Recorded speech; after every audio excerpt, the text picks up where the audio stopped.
Halo semua, jumpa lagi di channel YouTube Mama Jo Kekri Palembang.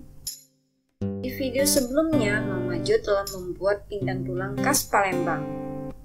Nah, di video kali ini, Mama Jo mau berbagi resep dan cara membuat pindang ikan khas Palembang, beserta tips agar pindang ikan enak rasanya. Yuk, langsung baik kita bikin. Pertama, didihkan 2 liter air.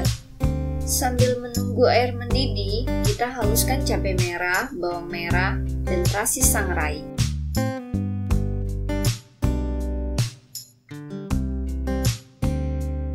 Pakai terasi yang sudah disangrai untuk rasa dan aroma yang lebih baik. Blender semua bumbu sampai halus. Masukkan bumbu halus tadi ke dalam air yang sudah mendidih beserta laos, jahe, kunyit, dan serai yang sudah kita potong-potong sebelumnya.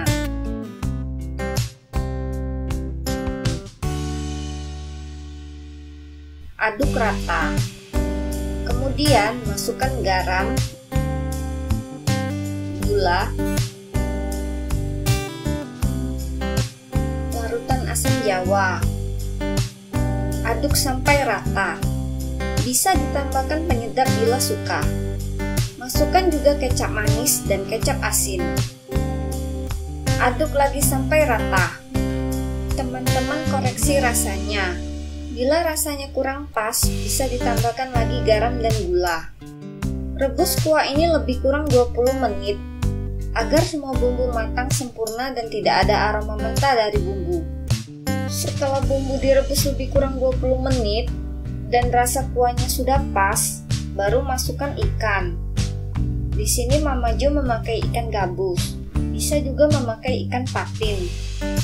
Ikannya disesuaikan saja menurut selera teman-teman di rumah. Pastikan rasa kuahnya sudah pas sebelum ikan dimasak, sehingga ikan direbus tanpa diaduk lagi agar ikan tidak hancur. Rebus ikan lebih kurang 20 menit dengan api kecil agar kuahnya tidak mengering. Setelah ikan matang, masukkan nanas yang sudah dipotong-potong,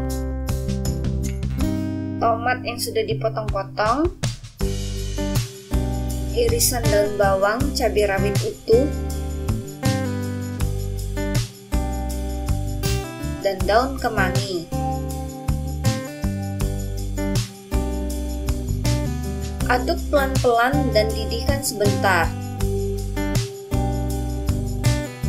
Pindang ikan khas Palembang ala Mama Jo sudah jadi. Teman-teman cobain ya masak pindang ikan ini di rumah.